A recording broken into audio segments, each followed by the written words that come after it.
Good morning. Welcome to SOGCast number 26. This production of SOGCast is brought to you courtesy of Jocko Willing Productions, his technical staff, and SOG Chronicles.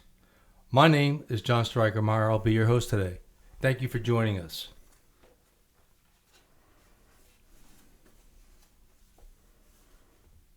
As the gunship was making a gun run, firing at the enemy, we were looking straight down. There were so many soldiers. As we were making the gun run, Covey said, "Herr Lead, you are on fire." Hearing that, I looked out of the helicopter and looked back at the engine. And sure enough, flames were coming out of the exhaust. I don't know how we were able to stay in the air as long as we had, but that was quickly coming to an end. We continued firing and shooting everything we had at the NVA in the open area until we were just above a patch of bamboo trees.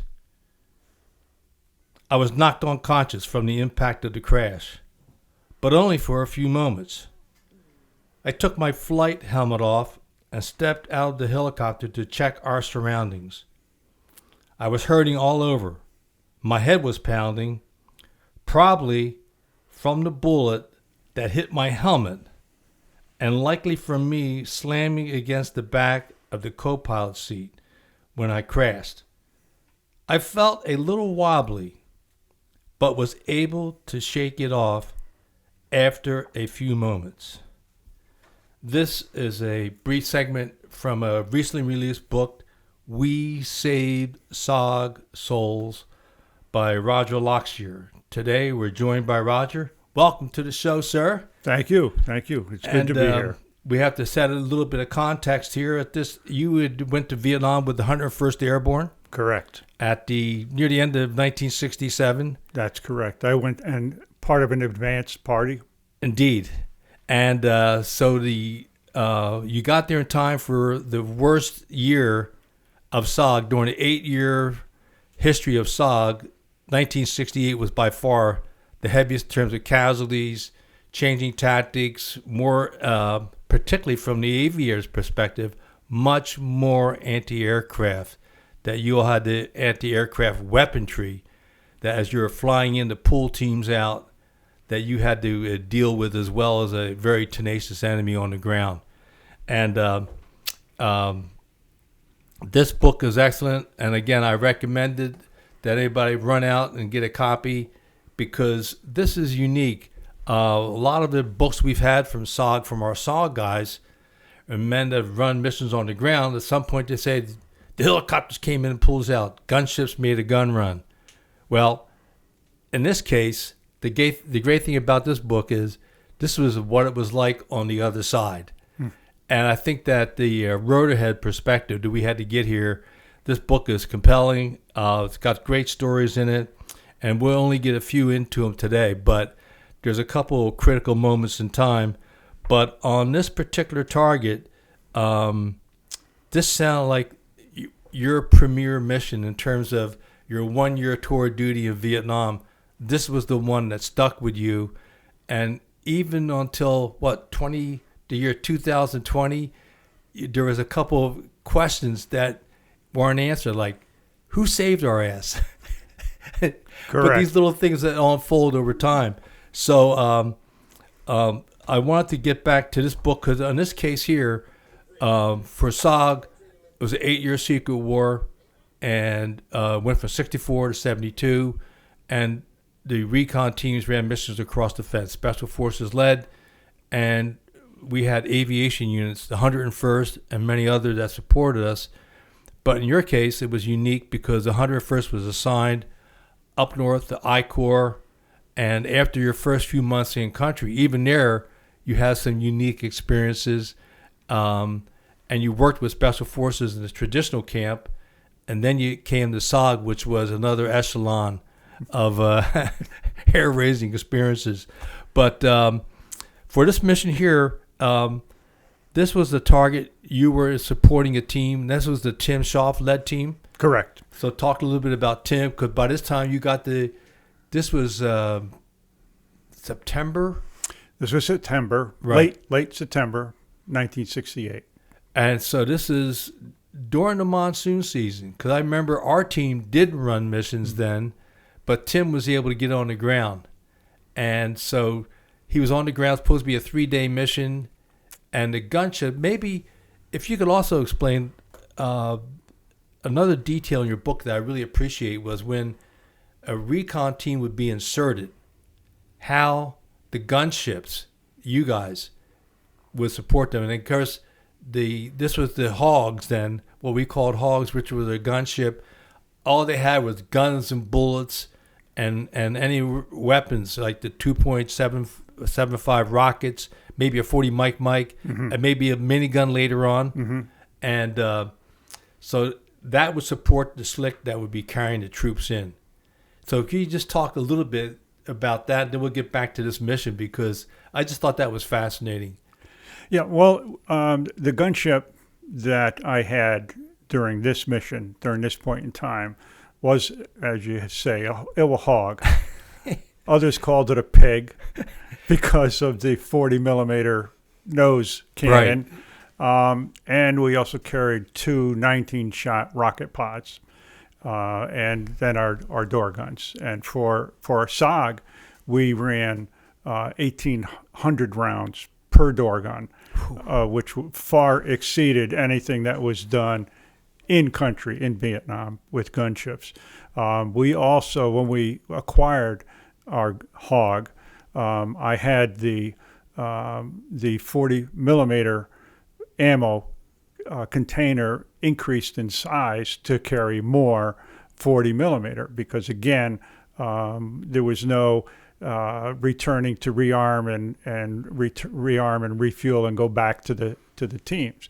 So we had to carry as much as we possibly could carry ammunition wise out onto a mission, and that was our hog. Our hog also at the time they were called aerial artillery platforms, right? Which was kind of cool.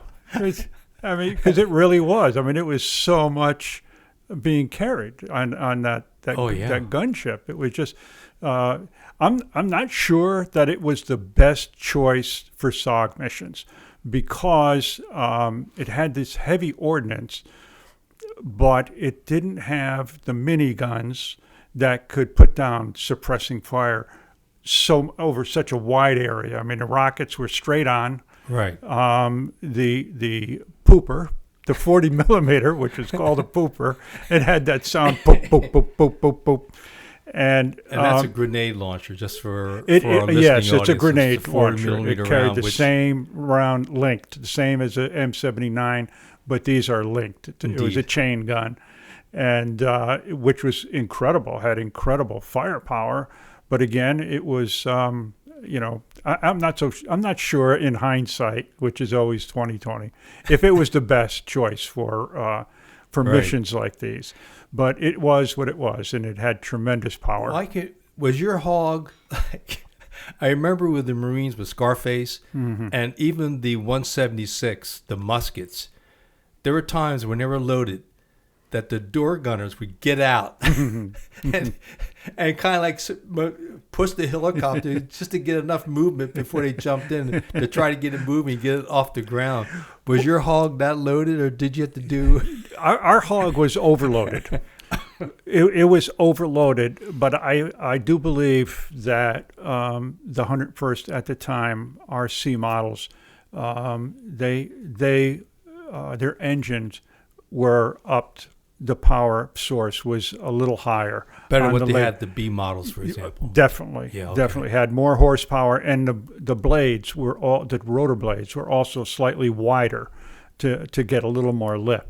So, is that right? It was impossible for us to do vertical takeoff. We couldn't do that. No. We just had to nose forward and drag the points of the skid, the toes of the skid along the ground, and get a running start. Right. And again, this is the UE that whenever you think of the Vietnam War, this is the aircraft from the war that brought the air mobility factor into it. Mm-hmm. And of course, we had the slicks we all think about. But here, for today and you and your mission, we're going to focus on the gunships. And so I want to get back to that day because in this mission, Tim Shea and his team were put in. They were supposed to be for 3 days. They've been on the ground now for 7 or 8 days. They finally get the team out, and you had a good description of how at one point, as the gunship's coming by making a gun run, shooting at the enemy who's shooting at you and the team, you look down, you can see Tim Shea throwing the Brew, which is the Montagnards team members, on the helicopter, and then the slick finally took off, and then during that one gun run, that's when your helicopter, the Black Angel, gets hit really hard and it crashes. Mm-hmm. And so by any ordinary standards, just the first part of that day, supporting the team and getting shot down. But for you personally, that drama kind of picked up a little bit. This is the beginning of your day in hell. And literally, you're on the ground. It was. I mean, we successfully got the team off the ground, but now we kind of swapped places, and we were on the ground, and it didn't look like there was going to be anybody to get us out. Right. Actually, on that mission, it was the second pass on the LZ that we took the most devastating amount of hits and fire to our aircraft. Our first pass to the LZ, the Slick aborted the mission. Right. And in the process, we were leading that Slick in, and we were taking a tremendous amount of fire. Tim Shea and his team was under heavy fire. I mean, they were just fighting for their lives on the LZ. And we slowed down our gun run in order to allow the Slick time to get the team. But at the last moment, the Slick pilot, he was somewhat of a newbie, panicked, and he pulled up and left the team. So let me intervene, because you covered this so well, if you don't mind, because your pilot's name was Whitman. Yes. And he had been in Special Forces before becoming a 101st Airborne Aviator. Mm-hmm. And Mr. Whitman came on the radio after the Slick pulled out, and he said, "What the hell just happened?"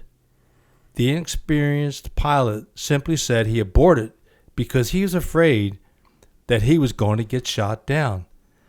Tim Shea, who was the team leader, the 1-0, came up on the radio saying, "If you don't get us out now, we will never get out." Mm. That's when Mr. Whitman famously stated to the Slick pilot, "If you don't go get the team now, I'll shoot you down myself." And I do believe he was serious. I mean, we had made Jim Whitman, myself, Scott DeArmond, and Scott's predecessor. We had made a commitment to the teams way back in May of 1968 down at FOB 1 that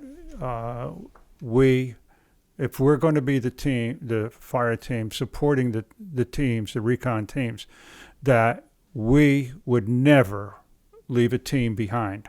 And we took that very seriously. We believed that when we put a team in, that was our team. And when it was time for the team to come out, it was our job to get them out, regardless of what it took to do so. And that was just unheard of what the pilot did at the time. Not his fault. I can understand. It was a horrible situation. However, we were there to get the team out, and we were going to do that. So we took a lot of gunfire. We took a lot of hits on that first pass, and we should not have had to go in for a second pass. Right, I forgot that part of it. Yeah, but you're right. But again, in your book, you captured that feeling of what it was like, and I want to go back to the book again. It was like the entire North Vietnamese army was shooting at us. This is during your actual gun run in support of the team, while the team is fighting the enemy and getting members on the Slick that landed. And I could also hear the distinct sounds of 12.7 millimeter heavy machine gun, and also the thump, thump, thump of a 37 millimeter cannon coming at us from somewhere. We were now getting ripped apart from all the bullets hitting our gunship. I was out in the skids, shooting nonstop, dropping as many NVA as I could. Scott was doing the same thing on his side. Somehow, it all seemed to be happening in slow motion. My M60 couldn't shoot fast enough to suppress the now hundreds of NVA trying to kill us. I could hear and feel the dozens of bullets hitting our helicopter. At one point while I was on the skid, I felt my head snap backwards. But with all the bullets hitting our helicopter and flying through the air, I didn't think anything about it. I just kept shooting at the NVA. Oh my God. And so for our viewers or listeners, you're standing on the skids, so you're able to better fire and support. Right. And your fellow door gunner there, because you're the crew chief. You're in charge of keeping the aircraft in flight when you go back, refuel and all that. But you and he stand on the skid, and your M60s are flexible, so you're able to move them around to exactly where you want to bring fire. But just to see that, hundreds of NVA, oh my God. It's kind of surreal, and like I mentioned, everything started moving in slow motion. It was just everything. I mean, I could clearly see all the tracers. I could clearly see who I was shooting at, and it just seemed at that point in time, it seemed like we were seriously outgunned, and which we were, but you just do what your muscle memory tells you to do, and you just keep on fighting. As far as being out in the skids, in my mind, it was no more dangerous being out in the skid than it was to be sitting in your seat and firing, because that helicopter, it's paper thin. Oh yeah. And for the crew chief and door gunner, there was no armor plating around us other than the body armor back plate that we sat on, and our front plate and back plate. But it was much better to be out on the skid. We could be far more effective, and it just seemed like that was the obvious thing. And it worked. It had always worked. We were always able to overpower our enemy, regardless of what was going on. And but this time was a little different. I had never ever seen on all the missions as many NVA as we saw that day. There were areas of sparse vegetation, and that we were just swarming. Sure. They were just swarming. And again, you're across the fence in Laos, supporting a team that had been on the ground for 8 or 9 days, and they were out of time for rations. And then, of course, they were able to stay out of the enemy's direct attention, we'll say it that way, until the last day when they were near the enemy and one of the little people coughed. Yes. We know that feeling, and that began their time on the ground. But fortunately, the weather cleared enough, because this is at the end of September. The monsoons are in and out, and you guys had tried to get out there for several days but couldn't go. Couldn't make it. So finally, this is that day. You're finally out there to get the team out. You get shot down, and just for the record, the impact was so severe that you noticed that your chain with your St. Christopher's medal on it was broken, and the Seiko watch you were wearing were just broken off of your body, literally. So to this day, you don't know where the chain went, but you were able to find the Seiko watch and your medal. Yeah. And where were they? They were on the floor. They were on the floor underneath. As you regain consciousness, this is what you find. Yes. I never found my brass bracelet that somehow got snapped off my wrist. The Montier bracelet, the honorary one you had gained earlier in the year. Yeah. Yep, that was gone. I couldn't find that. I wasn't looking for it, but Right. but the watch and the St. Christopher medal were right there, on the floor, visible. So I just grabbed them quickly and stuffed them in my pocket. Well, then, as you at that point, as you regain consciousness and Scott regain consciousness, you get back on your feet. Then you go into some of your SOPs, which on a crashed aircraft, it's kind of interesting what you had to go through. Mm-hmm. And so some of the SOPs they had to go through in terms of the radios, getting your documents. Mm-hmm. So Mr. Whitman's gaining the maps and stuff. Mm-hmm. And then you and Scott are doing what? Well, we had rehearsed this in the past because, again, we flew together. We always flew together, Mr. Whitman, Jim Whitman, Scott, and myself. We would swap out. Co-pilots would be different. But there were different things that we rehearsed because we flew together so long. And one of the SOPs that we established was that in the event of a crash, Scott would go to the compartment. There's a small cargo compartment on his side of the aircraft, just behind the cabin, where there was a emergency kit, Right. and in that had various survival. It was survival kit, had various items. Mr. Whitman would collect the maps and papers, any documents that were in his control that he would take out on a mission. He would grab those. I would reach in from the co-pilot side and turn all the radio frequencies, zero everything out, and then I would go around, open up the avionics compartment, and shoot up as much of the avionics as I could to destroy them. That was our standard operating procedure for a crash in Laos or Right. North Vietnam. And also, I love the details here because in the book I just got to go back to it again because the way you described it now, you're now regaining consciousness. You're on the ground, and then you and Scott are doing your thing with Mr. Whitman, and then the gunship looked like a time bomb that might explode at any moment. The skids were totally sprung outward, and the bottom of the helicopter sat flat on the ground. I'd never seen a helicopter with so many bullet holes in it. Holes were everywhere, throughout the entire body, cabin, engine compartment, transmission area, tail boom, and elevators. The main rotor was full of holes and ripped apart in several places, as was the tail rotor, which is much smaller in the back.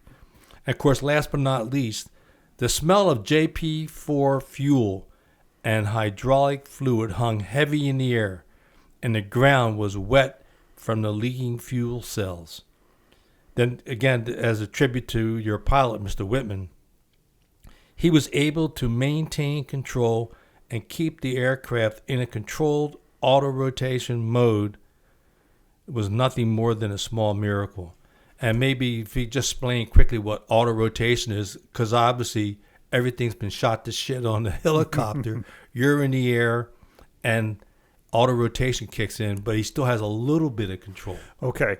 The auto-rotation is basically landing without engine power, and which is a skill that pilots have to work on to develop to be able to effectively perform. And that he did this under these conditions. If you pull just before crashing, just before hitting the ground, when you auto-rotate, the pilot has to pull full pitch on the blades, which essentially is going to stall out the aircraft. But it will be enough lift, hopefully, to keep you from slamming into the ground. So again, if the last detail, when you pull pitch, that means you're pulling the which of the two controls? The collective stick. The collective stick. You're pulling the collective stick. And the blades, and then the helicopter comes where you see a flaring, yes. what we call flare, yes. where the bottom kind of goes down. Yep. There and if go. you do that too soon, oh yeah, you'll crash. You'll hit like a rock because you'll lose any kind of lift. And if you do it too late, then it's obviously totally ineffective. So He was able to do that. He did that. And again, we would practice auto rotations all the time. We would practice that. Oh, no kidding. All the time. We would practice that. We probably practiced that every couple weeks. And so it was something that was not new to him, and he just muscle memory, everything for everybody just kicked into gear, except for Mr. Chapman, our co-pilot. Our co-pilot. He was busy shitting his pants. For Mr. Chapman, this was his first SOG mission. Yes, this was his very first. Welcome to SOG. So this was quite an experience for him, and quite an eye opener as welcome to SOG. Yeah, and he took some shrapnel to his heel, but other than that, not bad. We took a 37 millimeter up through the bottom of the aircraft, which hit his seat, and that lifted. But it didn't explode. But it didn't explode. And I think maybe it didn't explode because it didn't have enough time to activate because we were so close, because we were low. When we took that, Dick Crawford, who was the medic in one of the chase helicopters, one of the chase slicks, he said that our aircraft looked like it hit a speed bump because it bounced. That must have been it. That was it. Yeah, he said that was it. He saw it. He saw it come up. Really? And again, on a mission like this, you have a primary slick that goes in for the team. In this case, they were going to have a second, but they decided to put everybody on the first helicopter just to get them out. Yes. And then you had a chase helicopter where we'd have an SF medic. In this case, it was Dick Crawford out of Quezon or Mylock. And he was a veteran Green Beret medic. And he was there and saw your helicopter get hit by the 37 Mike. Well, actually, he was in the third slick. Right. The first slick got shot down. The pilot was right. He feared he was going to get shot down. He did. And he did. He did. He got shot down. And Crawford was in the third slick, who also had a newbie pilot to SOG missions. Oh. And he was told that he's just going along for the ride, that he's just going to, hover at 9,000 feet and watch what the goings on and get some experience and this and that. And all of a sudden, he was pulled into the fray. Right. And the reason why you got pulled into the fray, you guys are on the ground. Yeah. And you again captured this experience about being on the ground so well. You and Scott had set up a defensive position in front of the helicopter, both of your M60s. You still had rounds for them. Right. And then we could hear their shout, they being the NVA, yep, as they headed in our direction. Our wingship made a low-level gun run on the advancing NVA that slowed them down temporarily. We could hear the NVA yelling and firing blindly in our direction. Some bullets were snapping overhead as they passed, and others were ripping through the bamboo and vegetation around us. The NVA were getting very close, and their shooting was pretty much nonstop. Scott and I started firing long bursts from our M60s in their directions, and we could hear screams of agony as some of our bullets found their marks. Then suddenly the third chase slick that was hovering overhead had 4 McGuire rigs that were thrown down, and I could see large green tracers going past overhead as the NVA focused their 12.7 Mike millimeters heavy machine gun on the newly arrived slick. So the ropes that come out have the McGuire rig. At that time, it was like a saddle, and it had a handle in it. No handle in yours? No handle. No kidding. No handle. These were the very, very first. They had no handle. So you did have to hang on. You couldn't. It didn't have a wrist strap. It was just a rope with the seat. And the rope was, in your case, you rode 125 feet? Yes. Because sometimes we also had rope that was 150 feet. These were 125-foot ropes. And the reason why they had the ropes was that the helicopter couldn't land. Sometimes the vegetation would be too dense. They dropped the ropes, and then by September of 68, they came out with a McGuire, which was like a thick piece of cloth that looped around to the top, and then you sat in it, and then you lifted out. Correct. And so here they had 4 people on the ground, you, Scott, Whitman, and Mr. Chapman. And then at some point, they hadn't trained on using Swiss seats. No. No, they hadn't trained on using the McGuires. McGuire. Right. But there were some complications in it. So at some point, what had explained why Dickie comes out of the helicopter? Well, he's in the chase ship now. He's in the chase ship. He saw the crash, the violent crash. He didn't know what the condition of the 4 crew members were, and so he jumped out of the hovering slick, and he ended up on the ground with us. So now we didn't need a medic, but he didn't know that. He reacted out of impulse, out of training, and he thought there was help was needed. See, now and 5 people on the ground with 4 McGuire rigs. So now the only problem is, we have 4 McGuire rigs and 5 people. And so he helped Mr. Whitman get into his. He helped Mr. Chapman, who had cut his rope. Right, that's right. He cut his rope because not realizing he did not realizing and not thinking. He'd never done this before. He hadn't seen it and seen them in you. He cut his. He thought it was probably too long. Yeah. And then when he realized what he did, he retied it. Thankfully, you could tie a square knot. Yeah. So now he claims he didn't tie a square knot. It was some other knot that he tied that was better than a square knot. But really? Yes. Okay. But at the time, it worked. But it worked. It was a little shorter than. It was now a little shorter. And the other thing, this is just a little bit. I'm sorry, but your door gunner, Scott, had stepped into his rig backwards. Yes. I'm sorry.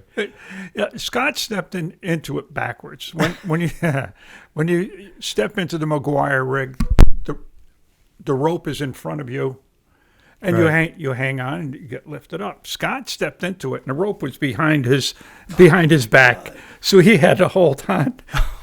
He had to hold on behind him. Oh no! So and then. Again, the experience of being pulled out on ropes, your first time under enemy fire for you and your team, with Dick Crawford hanging on, and you write, we didn't get more than about 50 feet above the ground when several NVA ran into the clearing right below us with their AK-47s on full automatic, shooting straight up at us. I opened fire with my M60, dropping 3 of the NVA. Scott fired his M79, his shot exploding amidst the center of the rest. After my initial burst, my M60 jammed due to severe angle. So now my M60 was useless, so I dropped it and watched it fall, going down through the overhead window of the co-pilot's seat. Apparently our action brought us just enough time to clear the trees and start getting away. My God. You captured that moment, what it's like to be on strings coming out under fire. Yeah. Don't you feel like they're just everyone's going to come up and go right to your testicles? Everything. Yes. Like you're hanging there. It's like, oh my God, they're going to shoot my manhood. Yeah, and as I mentioned in the book, I don't understand how it is that we didn't get shot because they were so close. We hadn't cleared the bamboo yet. We hadn't. They were right there. You reach out and touch. But and Crawford was, he tied himself onto my strap. So he was hanging there too. Oh, yeah. And and again, a credit to that young pilot who you didn't know at the time. Yep. He had gone up straight up to everybody was out of the wood line. Yes. And away from that, there was no going through the woods, ricocheting, but at the same time, just going straight up and pulling out 5 men, that's a tedious process. While under fire. Under heavy enemy While fire. at 12.7, it's pumping away, trying to knock him down. Oh, my God. Whew. And as you said, another miracle. You're still alive. Yeah. The bullet off the helmet. Yeah. And now you're able to lift and get out. And even then, you're not completely clear. No. Of course, you have one of those unique moments in time, too. As you're pulling out, you watched an F-4 Phantom jet firing his 20 Mike Vulcan cannon and dropping bombs on the area we just lifted from. Green tracers from NVA positions followed the F-4, coming in and pulling away. It was very surreal to see our gunship going up in smoke and flames. After making a single gun run and bomb drop, the F-4 passed by us. That's amazing. Dipping his wings to acknowledge us, then climbed to a high altitude and streaked away. Meanwhile, you're receiving small arms fire, continuing. And then you had some personal fatigue that began to set in as you got higher. And then, again, getting back to your personal thing of what it's like to be on the strings, we were in the air about 15 to 20 minutes at an altitude that varied from 8 to 9,000 feet when I lost the feeling in my left arm. I also lost feeling in both my legs. What was happening? Had I been hit in the back by one of the machine gun bullets, or did a piece of airburst shrapnel find its mark? Meanwhile, you look down to see Staff Sergeant Crawford, who was still tied into your leg strap. And he seemed to be hurting too. And this, again, is that phenomena of while flying through the air on strings, we were moving through the air so slowly because there was much drag coming from the 5 of us dangling beneath the helicopter. And the fact that we were flying high for a Huey 8 to 9,000 feet, the Huey just could not fly any faster. We only had a forward airspeed of about 50 to 60 miles per hour. The airburst would stop for a couple of minutes, and then they would start up. And then, of course, you go through a litany here of this anti-aircraft weaponry had knocked down A-1 Sky Raiders, Phantom jets, Jolly Green Giants, the H-3s, and the HH-3 Jolly Green Giants. And here they were popping at you guys going 50 to 60 miles an hour. And maybe talk a little bit about what it was like there, but also on other occasions when once you crossed the fence and went into Laos, how you were often, your aircrafts were often engaged by enemy anti-aircraft fire and what that was like. And so you had to hear even going back. Right. That was a common occurrence once we crossed the border into Laos. Anti-aircraft would start, and the airbursts would start, and it always reminded me of World War II movies and newsreels of all this flak going, these airbursts going, and I thought, I never expected this. I had the same feeling. WTF? Yeah. Which war am I in? Yeah, Oh, this is World War. No, this is Vietnam. Exactly. And it was kind of surreal, you know. It was popping around, but it got to be second nature. You know, I mean, we knew we were going to most likely get that, regardless of where it was, whether we launched out of FOB1 or if we launched out of Mylock or Quezon when we were launching out of there.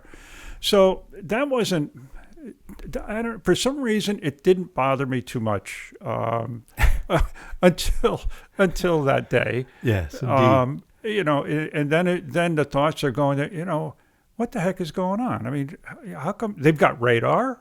Oh, yeah. You know, we've encountered radar with the anti-aircraft.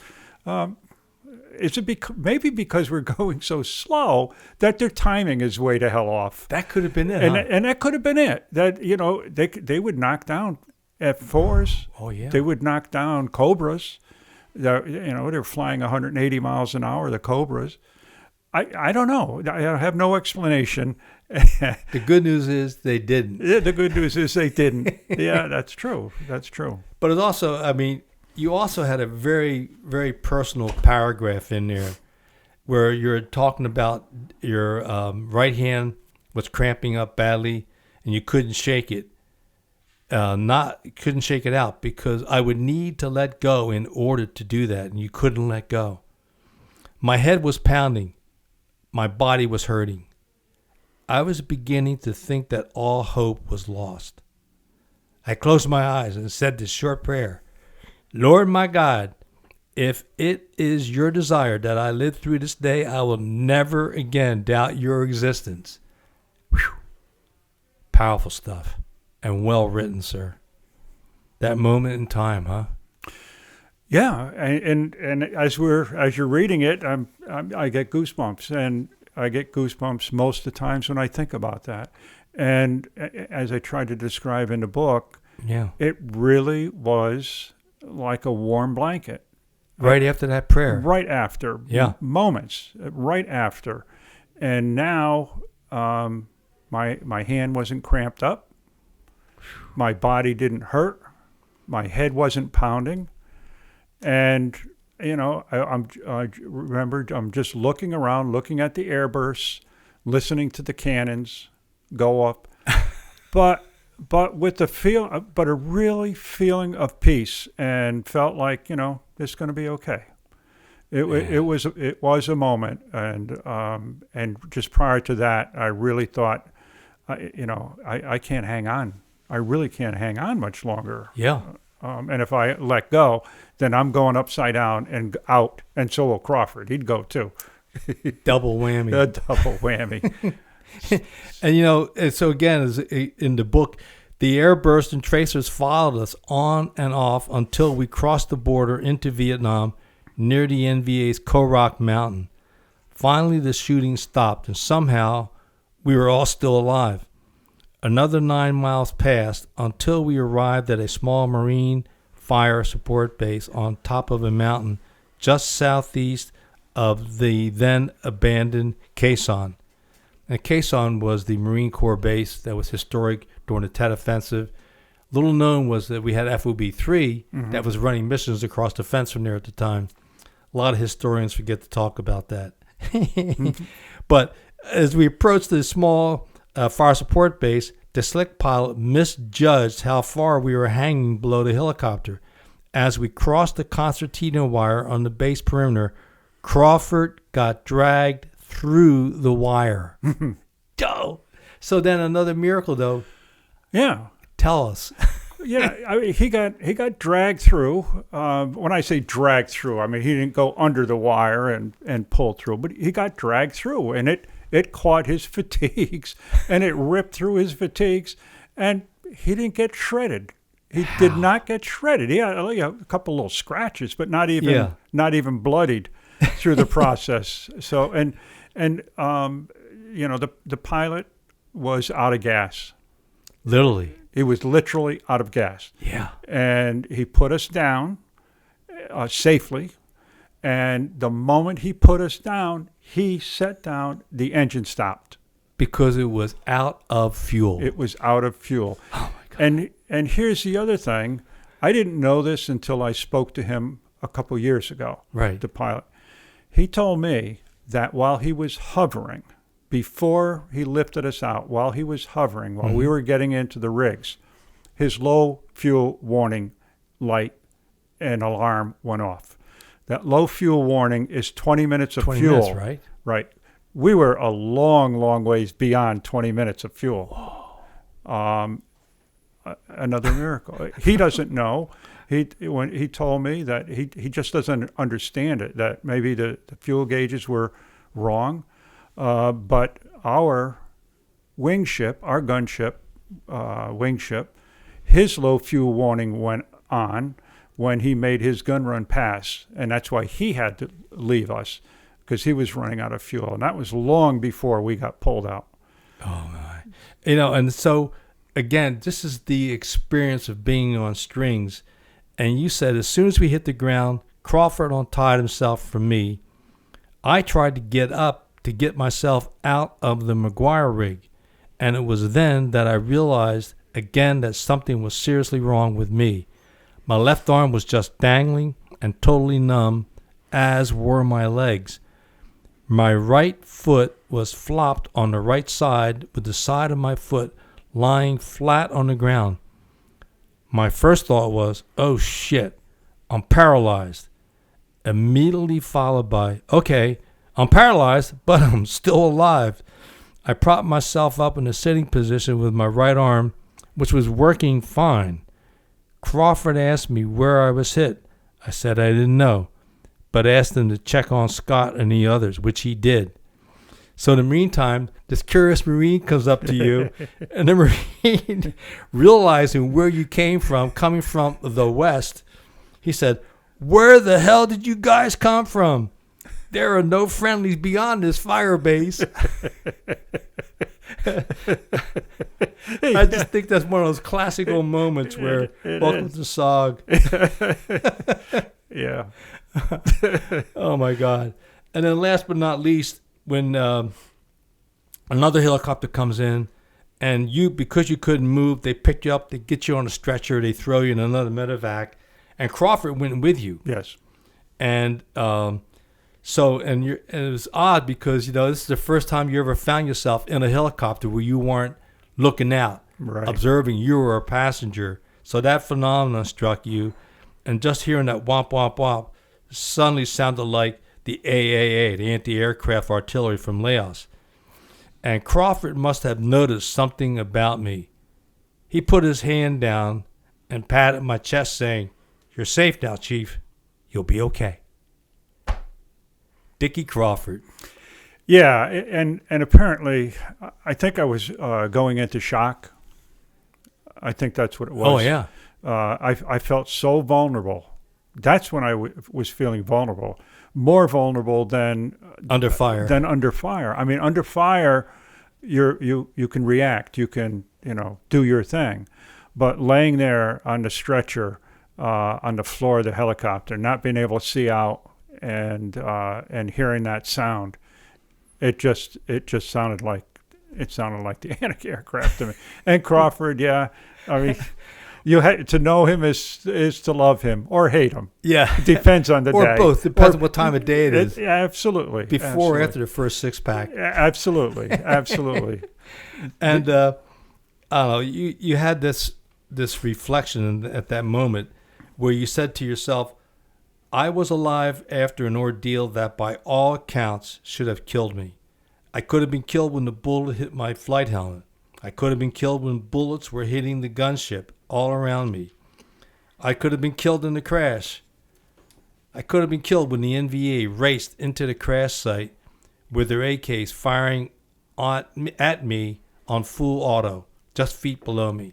I could have been killed by being dragged through the trees. I could have been killed by shrapnel while hanging from the rope at 8,000 feet in the air. After all these near-death encounters, and yet I was still here. I was still alive. That's what I needed to focus on.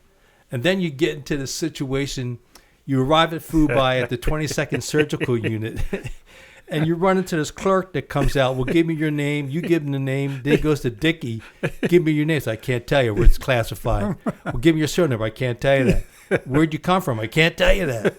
And, of course, him being a good clerk and everything, gets really upset. Then he calls this lieutenant colonel out.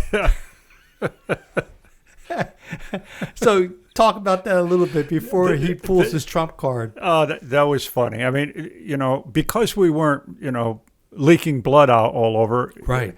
It wasn't an emergency situation. So they're going to do their SOP, the normal triage. Normal triage. Yeah. And the poor clerk, he was just trying to do his job. And so he went and got the 22nd Surge commander, and he came into the picture, and said that, we have to have this information to treat these people. And he and Crawford start going at it. Now, Crawford's not wearing any rank. Right. He's just in his fatigue, so nobody knows. No name, no Right. name, no So rank. Staff Sergeant Crawford then tells Lieutenant Colonel at the hospital, I am. So Crawford said, he said, Lieutenant Colonel, I am Major Clyde Sincere. I command the outpost at the base at Mylock, and these are my men, and I want them treated. And so things weren't going too well, and they started to move things, and he said, we'll take care of things later or something. But just moments after that, within minutes, the colonel was still there. Yeah. In walks Major Clyde Sincere Jr. In walks Major Sincere. And Crawford sees him, and he said, "Sir, can we step outside for a moment? We got to talk." We got to talk. So I didn't know it at the time, but years later, Major Sincere told me the story that about his side of the story. About his side of the story, and he told Crawford that do you realize the consequences of impersonating an officer? And he said, I'll deal with you later. Yeah. And Major Sincere walks back in, and he looks at this Lieutenant Colonel, and he says, he said, Colonel, Lieutenant Colonel, do you know who I am? My name is Lieutenant Colonel Roy Barr, and I am responsible for all men, SF men and troops in an I-Corps area. Yeah. He said, if you don't treat these men ASAP, I will have to make some phone calls and see that they get taken care of. And because Clyde says, I will call the commanding general of I-Corps about you and your reluctance to treat my men. Yes. Lieutenant Colonel says, that's not necessary, sir. We'll just record that the wounds occurred in Quang Tree area. Will that be okay, sir? Exactly. The whole atmosphere changed, and he said, and so Clyde said, Major Sincere said, yeah, that'll be fine. Yeah. And so then after all the dust settled, everybody gets treated. Yeah. That Renf, that Lieutenant Colonel, then comes to you and has one little final parting shot. Oh, yeah. He comes up to you and he says, I've seen to it that you will not be getting a Purple Heart from this hospital. Right. Oh, talk about chicken bleep. Yeah, at the time, you didn't care. You were glad to be alive. I could care less, and exactly. I was just glad to be alive at that point. Years later, I was, I would think about it more. And out of earshot, Lieutenant Colonel, you turned to your good buddy Scott and you said, that barracks trooper can kiss my ass. Yeah. The barracks trooper. So anyways, you finally get released from the hospital. Your good buddy K.D. Garland from FOB1 came by, helped you out, and then they also presented you an FOB1 certificate, which is rare, which is also in a copy that's in your book, and just another good reason to buy the book. And let's see here. What else happened during that time? You had to recoup for how long? Only a matter of days. While I was in the hospital, I started feeling back. First in my arm, my left arm, I started getting feeling back. I was getting a lot of pain. Yeah. But that was a good thing. But this is pain. You could feel it. Yeah, this is a good thing. And then the next day, I started feeling back into my legs.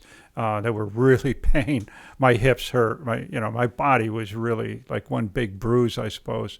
And the doctors said that I apparently had bruising to the spinal cord, and that was what was causing the paralysis. Oh, okay. And that everything was good. Everything was good. I hurt a lot, but that was okay. Okay, so at that you've already covered your meeting, which was in the year 2020 with the pilot. Yes. That saved you that day for the first time. And Yes. how'd you connect with him? Was that through the SOA or something different? No. You just got a phone call. It was through Scott? Through the Vietnam Helicopter Pilots Association. Okay. And I believe it was through Chapman, Richard Chapman, Right. who was our co-pilot that day. Right. The pilot of that aircraft was looking for information about that day, and one thing led to another. I got a phone call one evening, and he asked if who I was. Asked me if I was Roger Lockshier and that I served with the 101st Airborne and whatnot. And when anybody were to call and start asking questions, my red flags go up. Oh, yeah. Naturally. But then he started talking about the events of that day, and September 28th. And I knew it was the real deal because there's only a handful of people who really know that kind of detail. That kind of detail. And it turns out, yes, he was the pilot of the slick that lifted us out. He was new. He was new to running SOG. Right? He was new to running SOG missions. Yeah.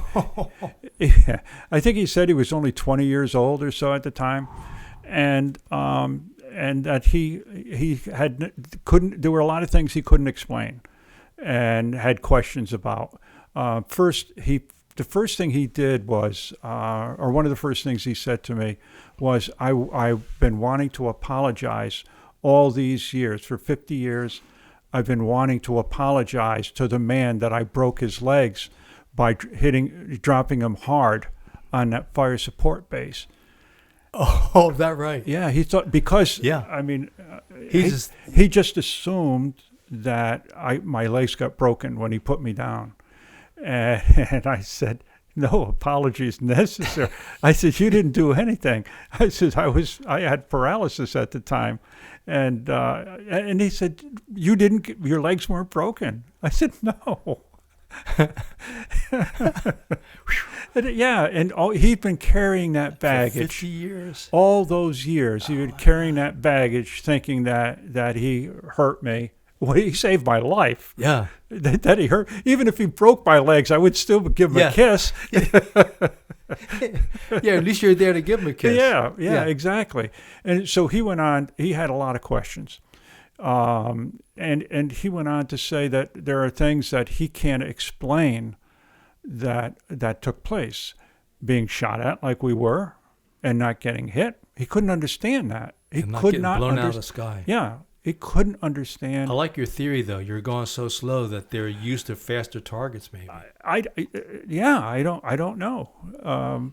So it was interesting. It was a very interesting conversation that I had with him. Yeah. And he went on to tell me that his co-pilot of that day stopped flying and became a minister.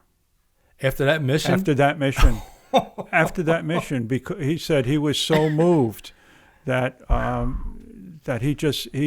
his co-pilot said that he's convinced that he saw multiple miracles. Well, he did.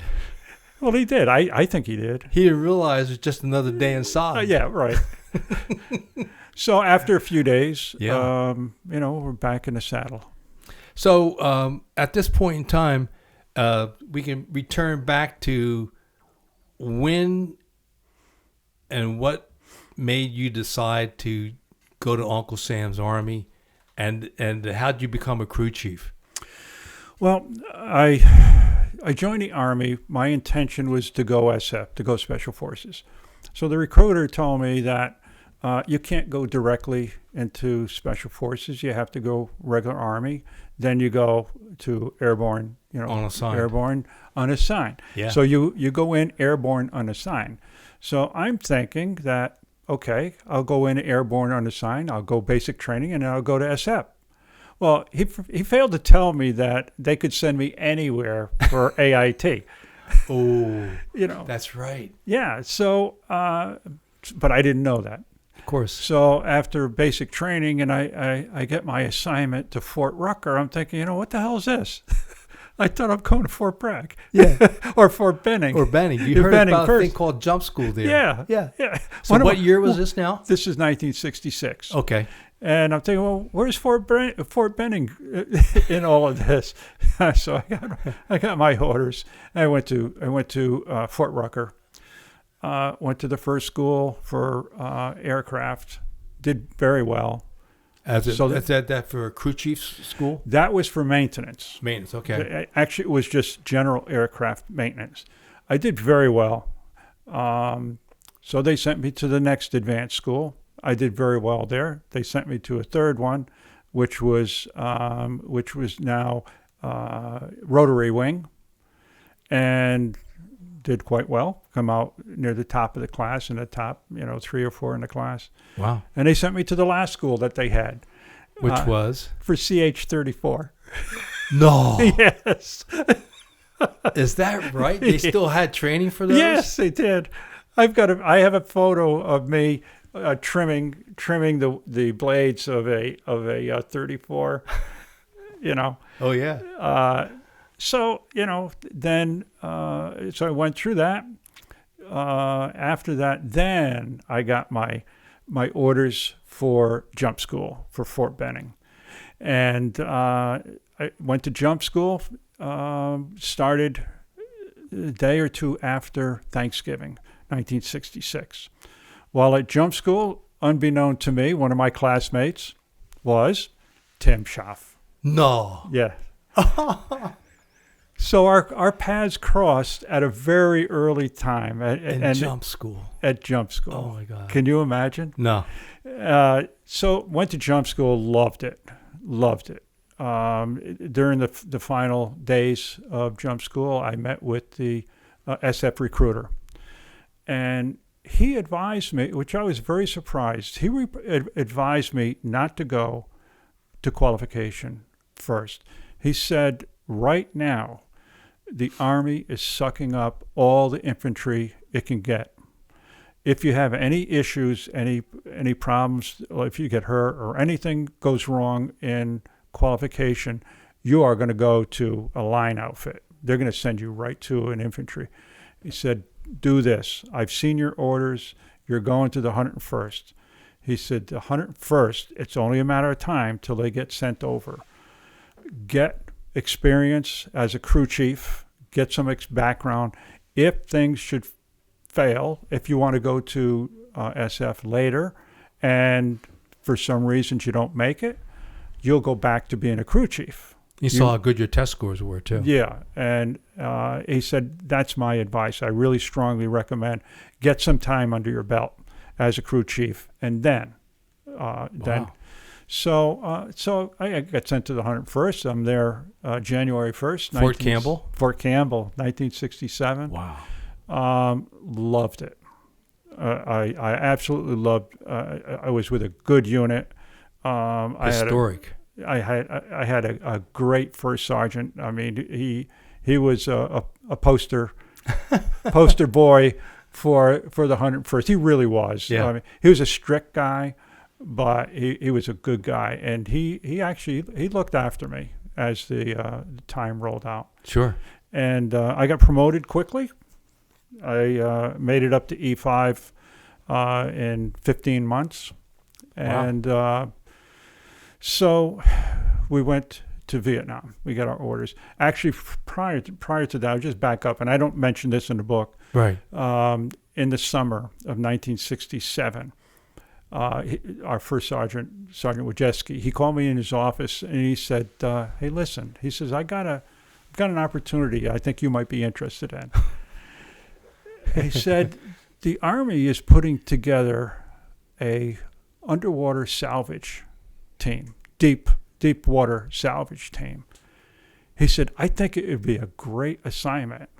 He said, the way it works is going to work is you're going to go out to California, do all your water training. He said, it's not going to be training to fail. It's going to be training to train. Right. Period. He said, so there's no risk of once you qualify, there's no risk of that. And he said, you're going to be working as an independent organization, and they may send you here, there, all around the world. He said, it's going to be a very exciting thing.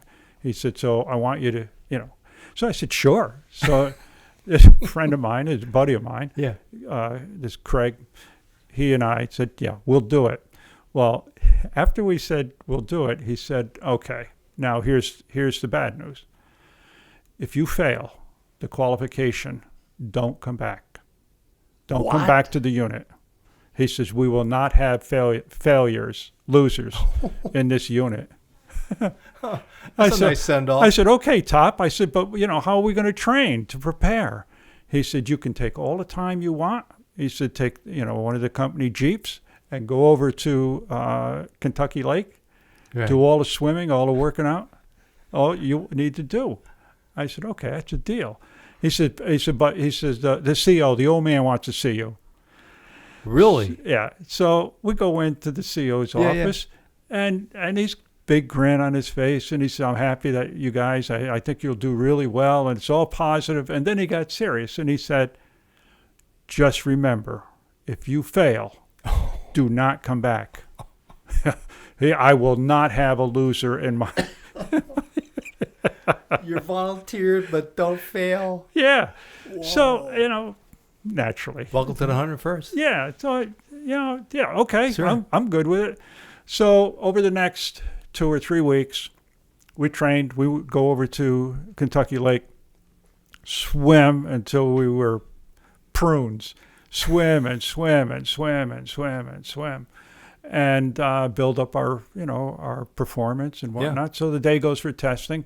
Went for the testing. The testing was, it was reasonable. There were a lot of people failed. A lot of people could be. The testing was basically, there was a freestyle distance, number of laps. I don't remember how many laps on the pool.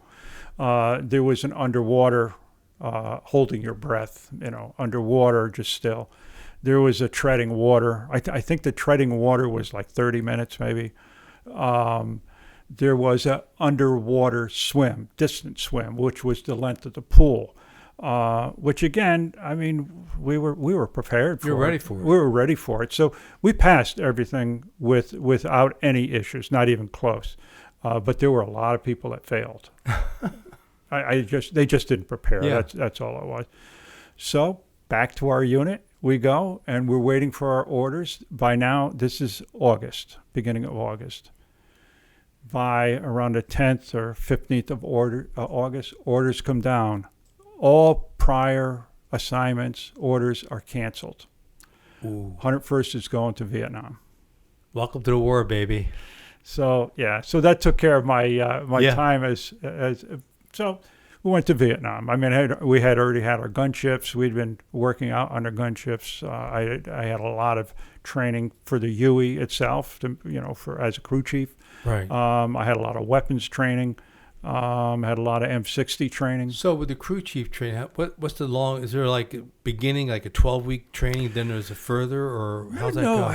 For the Huey training, I think it was. I really don't remember exactly how long, but it wasn't long. It was long enough. It was long enough, yeah. Because I mean, I had already been trained on the 23s and whatnot. The small little whirly-bird type that the Army had. I'd been trained on the 34, the CH-34s, the King B. The old Sikorsky, yes. Yeah. Little did you realize you'd be dealing with them in Vietnam, right? In a different way, yeah. In a different way. So, I mean, I had already had a lot of training. And the training for the Hueys was just, I mean, I loved it. I was at the 101st, there were a lot of opportunities were offered to me. Any kind of specialized training, I would do. I would jump on. Went to chemical warfare training. Went to, well, like I say, with the M60. I wanted to get more training on that. And that's where you had to shoot at moving targets while you're moving? Yes. Well, that's unique training. Well, it is, and it still screws me up today for trap shooting. You have to reverse lead. Right. Well, I still reverse lead. No. I have that's my biggest problem with trap shooting. So but that was all good stuff. Oh, yeah? I mean, I loved it. I absolutely loved it. And yesterday when I was at the 160th, it brought back those feelings because one of the pilots, one of the Little Bird pilots, said to me, "I can't say this is a job." He said, "I love it." Well, I felt that way. Absolutely. You know? So yeah, I did all the training for the with the Hueys and whatnot. So they ship you over? I was selected to be part of an advanced party. One other crew chief, myself, this gentleman by the name of Lieutenant Soares, who I mentioned in the book. Yeah.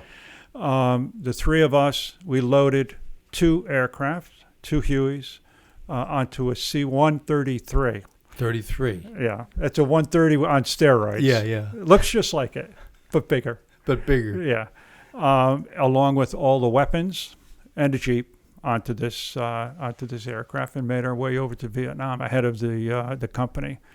Wow. So, yeah. Anyway, so you wound up landing at Benoit? Tan Son Nhut, yeah. At Benoit. Sure. Tan Son Nhut, yeah. Land at Tan Son Nhut, then you go to Benoit, and that's where you set up. No, yeah, but Getting ready for. We didn't have to do any of that. There was apparently a maintenance company assigned to that. What we did when we landed in Benoit at Tan Son Nhut, we offloaded ourselves and our duffel bags. A Staff Sergeant Gregory, who was our maintenance sergeant, he was there to pick us up and bring us up to Benoit, up to our base camp up there in Benoit. And a few days later, the aircraft arrived, all assembled and ready to roll. go. Ready to roll, yeah. So what's the time frame here? November, December? This is December.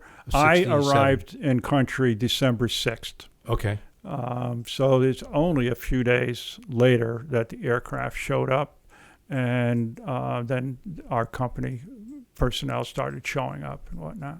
Yeah. And so as the company arrives, you're still down south. Yes. When Tet arrives. Yes. And you, in your book, you detail how you had some interesting SOPs in place. If you had incoming, your gunships had an SOP where you would get to the gunships and get them in the air in a matter of a few minutes, which is really surprising. Mm-hmm. If you wake up in the dead of the night, get enough of uniform on to get to your aircraft, to get it off the ground, to go engage. Well, here's the thing. Yeah. I slept in uniform. Was that right? Well, yeah, because you had to be ready 24/7. You know, I was on call 24/7. So I slept with my uniform in my uniform. I slept with my sidearm on my chest. Sure. My M16 and flight helmet bag were right alongside my bunk.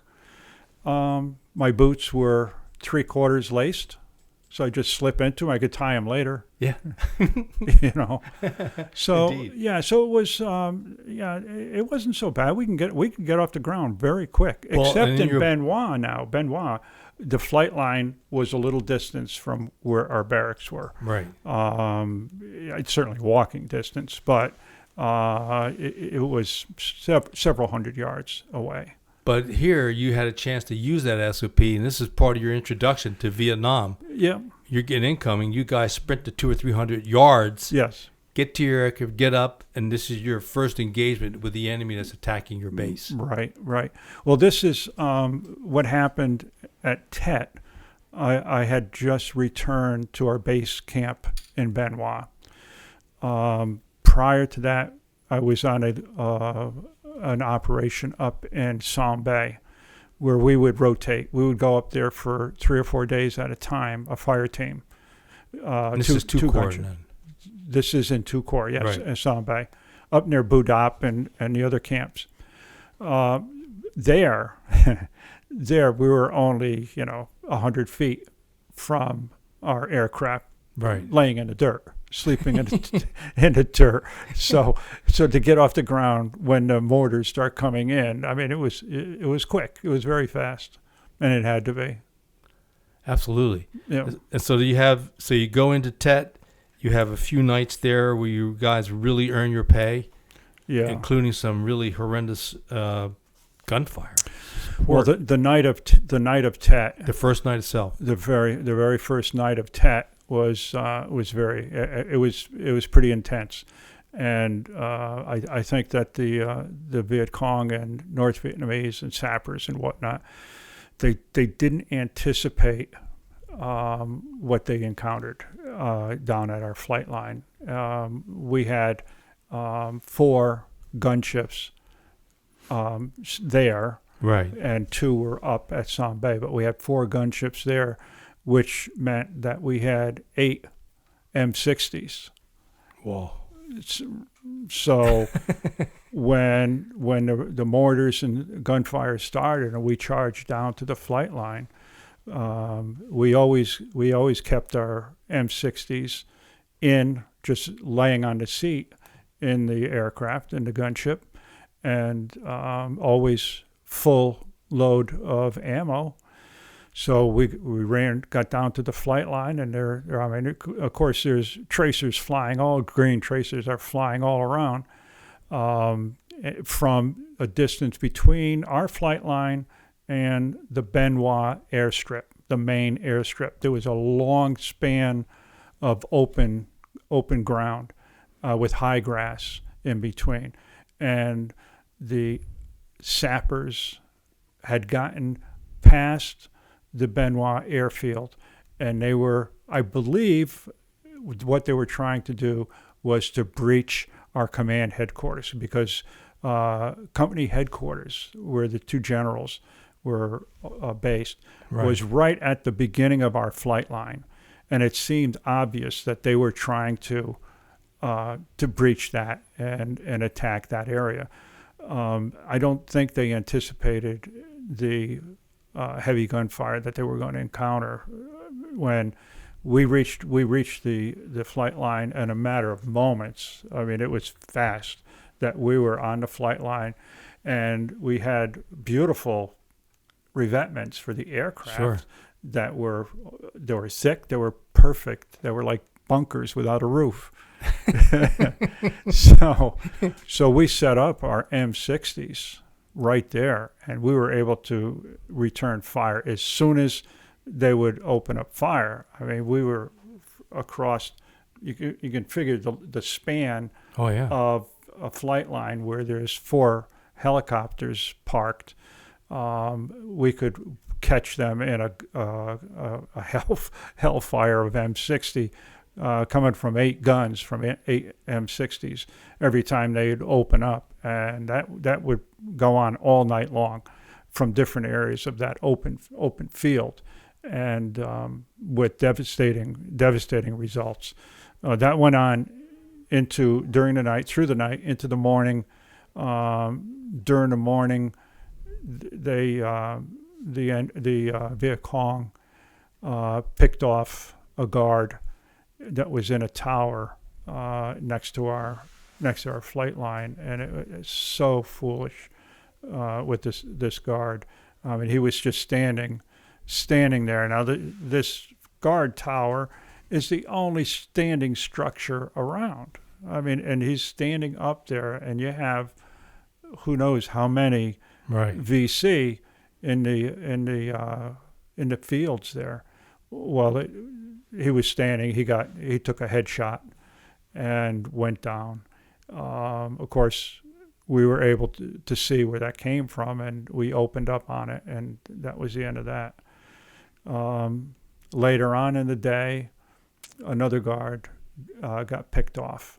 Whoa. But he stayed down most of the time, and every once in a while he would stand up to stretch his legs, and one of the Viet Cong apparently picked up on the habit and waited for the right time, and he stood up, and he got nailed. But in the end, our flight line wasn't breached. Headquarters area stayed safe and secure, and I don't know. We never did find out how many VC that we took down that night and that day. The regular Army personnel came in and swept the area, and we were told that there were many many bodies that were found out there. Right.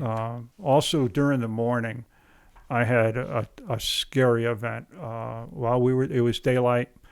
There was so much smoke from gunfire in the air. I mean, it was just pungent. I mean, just heavy. And a large explosion went off.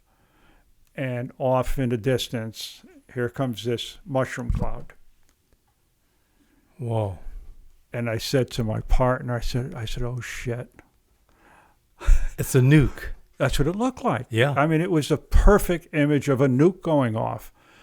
And what it turned out to be was Long Bend had a massive military complex. Their ammo dump got hit.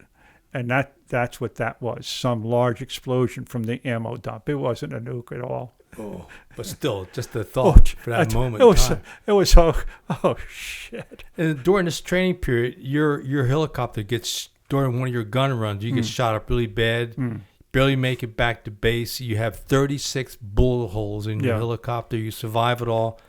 And then you have one of those other moments where it's just your pilot, Warrant Officer 2 Whitman, because he had been an SF medic. Oh, no, that would be Whitaker. I'm sorry.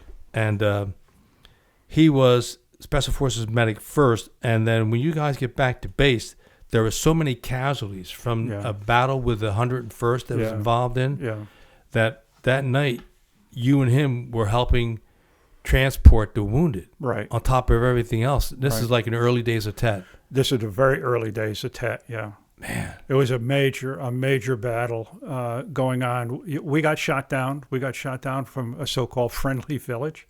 Yeah, you're right. Quote, friendly. Yeah, friendly.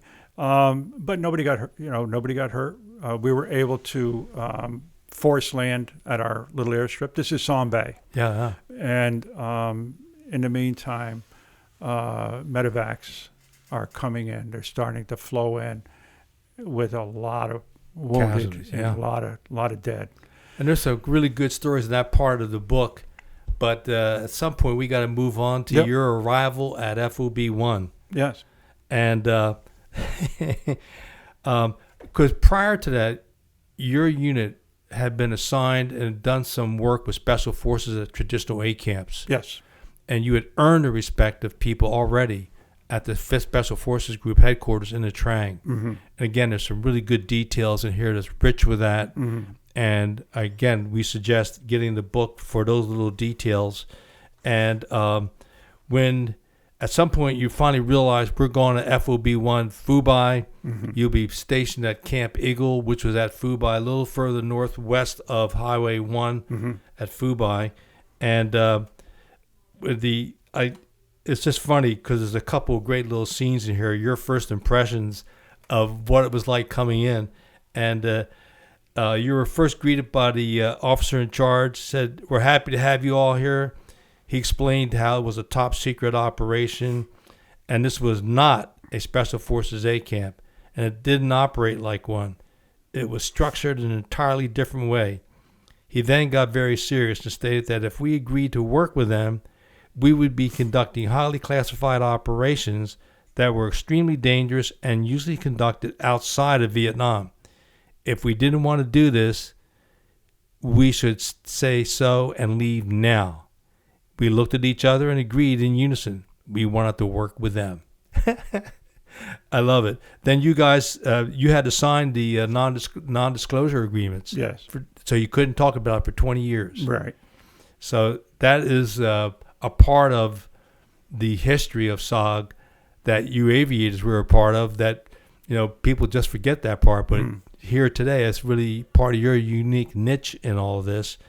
And they went on to explain what prairie fire missions were and the bright light missions.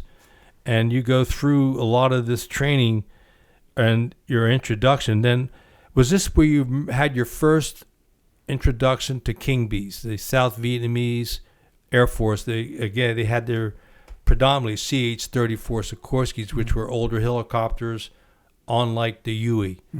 And so this was your first encounter with them? It is. At, excuse me, at FOB1, yes, this is the first encounter with them. I was very surprised to see them. I knew the aircraft well. Yeah, because you had all that training on. Yeah, and liked the aircraft. It was one powerful aircraft, and sounded it as well. It had the greatest Once it got sound. started. Once it got, well, it would spit and, and Well, burp. the reason why it's a 9-cylinder B-17 Yes. rotary engine Yes. Yeah. that powered the old H-34s. Yes, it was. Yes, Oh, my it was. God. And so, but also in those early days, we had your first operation, or one of your first operations where you were working on a team and they had instructions working with the King Bees, and there was a communications breakdown that had fatal results. Yes. And you maybe could talk about that a little bit, because that's part of your learning about how going on. Of course, you got your Mr. Whitaker's your outstanding pilot, Mr. Whitman. Whitman. Mr. Whitaker was one of the pilots. In the early days, but In the your early pilot days. is Whitman. Yes, correct. Mike, I stand corrected. Thank you. Yep. It was in May of 1968. FOB1 we put a hatchet force out into Laos. It was just on the west side of the Ashaw Valley, and we were going to go out on a resupply mission to that group. We had laid out a plan, a flight pattern, and plan in the talk with the King Bee pilots of how we would approach the area. We knew the area was dangerous. We knew there had been a lot of contact with NVA by the hatchet force that was there. The hatchet force had already taken some casualties. So we knew that there was an area that was particularly dangerous right near the LZ, what was going to be the LZ. So we told the King Bees that they would stay to our right, to our northern side, all the way out, past the LZ. Then we would circle around. We would guide them in, the King Bee in, to the LZ. They would follow us. We would still be on their left, which is the dangerous side, where we knew there had been a concentration of NVA. So everybody agreed, understood. And so we loaded up, headed out. Just before reaching the LZ, everything was going good. For reasons unknown to me, and the King Bee pilots were the best. They were by far the best and fearless. It seemed to me that on occasion they would get tunnel vision to the task at hand, to the mission. And I think perhaps that's what happened on this day. The King Bee pilot had a load of ammo and explosives and also supplies.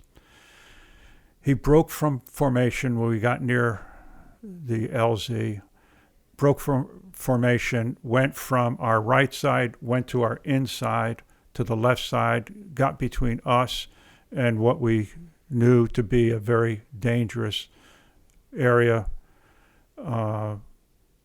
He had just got into that position when a huge burst of ground fire came up. It looked to me like a RPG also, hit the King Bee, and the King Bee exploded. Oh. It took nose down, went down the side of the mountain, on the northwest side of the mountain, exploded again on impact. On board was a fellow an SF by the name of John Robertson. Sure. Out of FOB1. Out of FOB1. Everyone was killed on that. it was confirmed to us by the ground that there were no survivors. That hurt. That really hurt bad. It felt like that somehow we had failed on our mission, because we're there. Our sole purpose is to protect.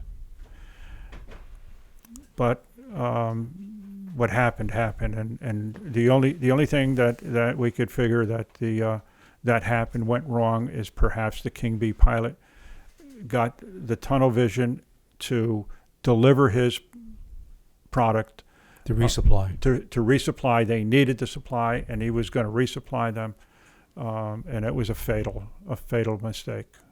Wow. Charlie Berg was with that team on the ground with that hatchet force. Was that right? Yeah. Wow. And they were able to get them out eventually.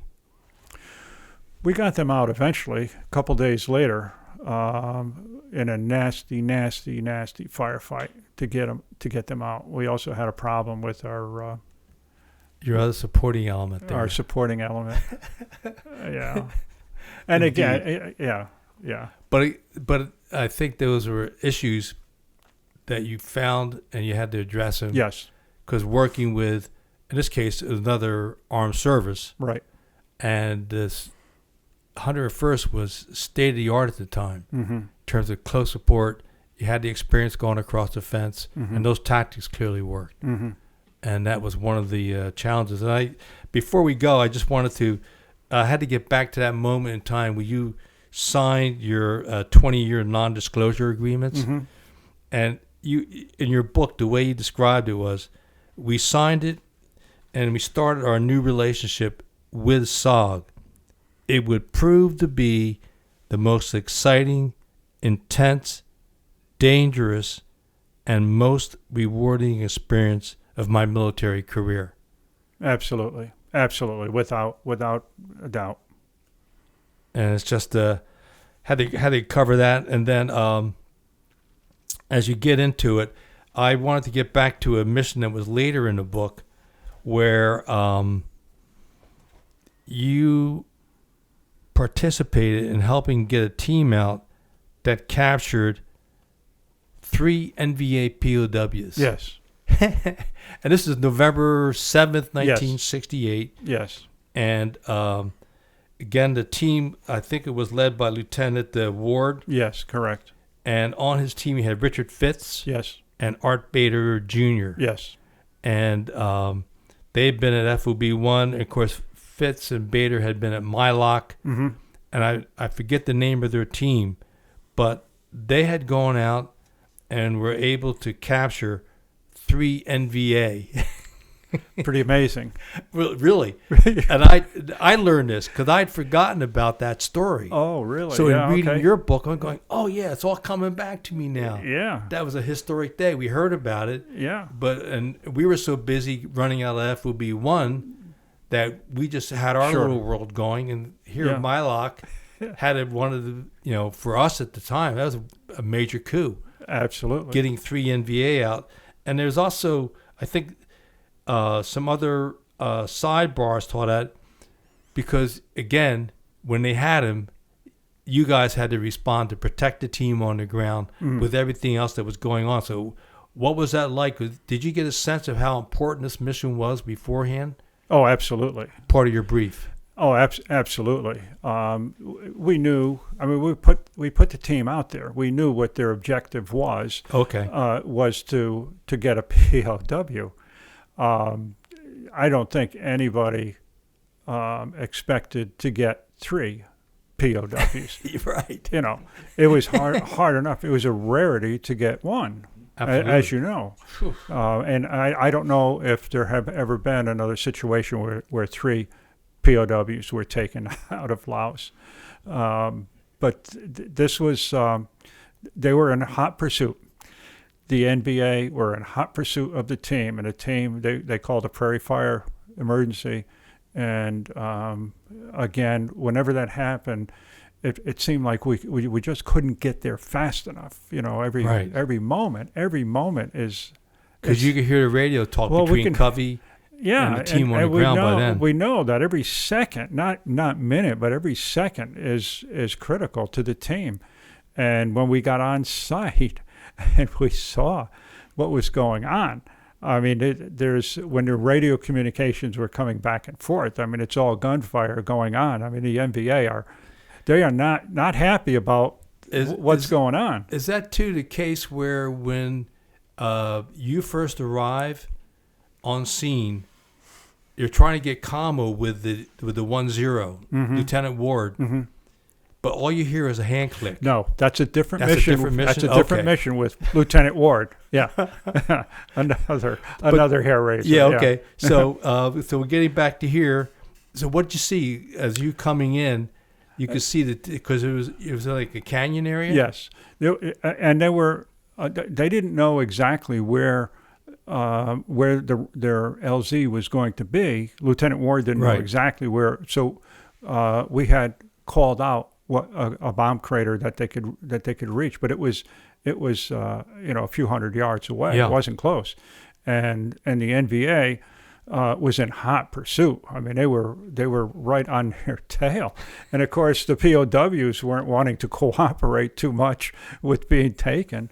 So, we found a team. We started making multiple gun runs on the NVA that were in pursuit, and we were able to slow them down enough for the team to get to the LZ. And but the NVA were not going to give up easy. I mean, I can't imagine what was going through their commanders' minds that 3 of their own people taken in their own backyard. So they were relentless. They would not, no matter how much we put down, they would not back down. They just kept coming forward. We did get the team out. We got the 3 POWs out. One of the POWs was as hardcore as you could imagine. He kept trying to throw himself out of the helicopter as opposed to being taken. Ultimately, Lieutenant Ward smacked him in the back of the head with the butt of his survival knife and knocked him out. Well, then everything went quiet, I mean, we could see commotion going on in the slick, and it's like, really? What the hell's going on? I mean, so they got on the ground. They separated the 3 POWs, and they had the hardcore guy, Lieutenant General Stillwell. Oh, sure. Was on site. We didn't know at the time when we were going out, but he and Major Sincere were monitoring everything that was going on the mission.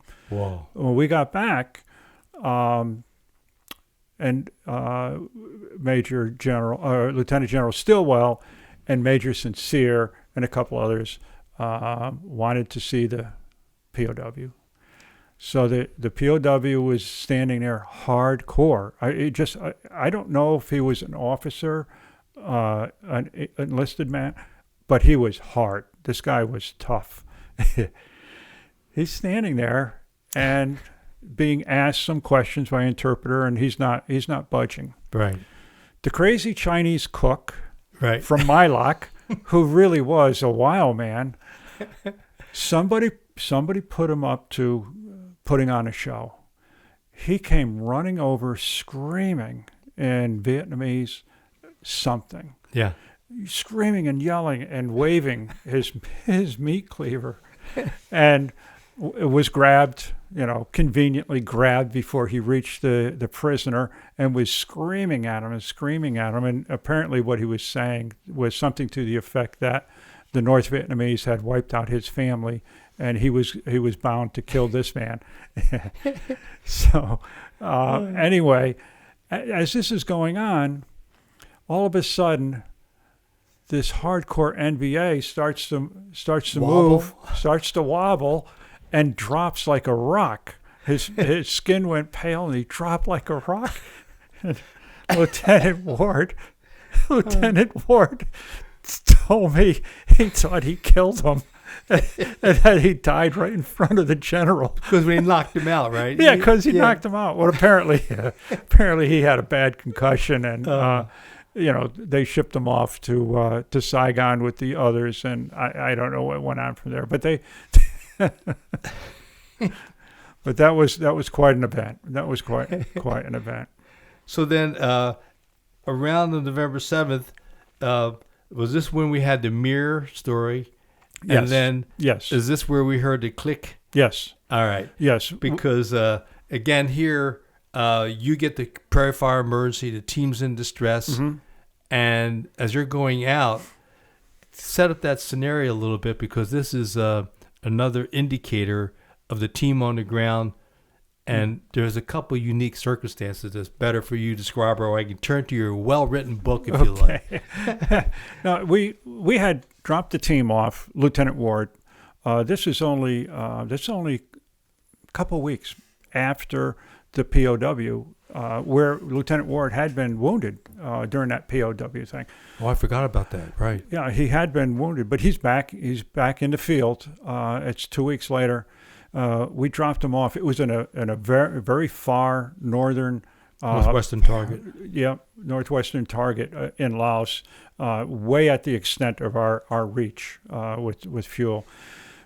We dropped him off. We were on our way back. We hadn't even returned to My Lock when he called a prairie fire emergency, when Lieutenant Ward called a prairie fire emergency.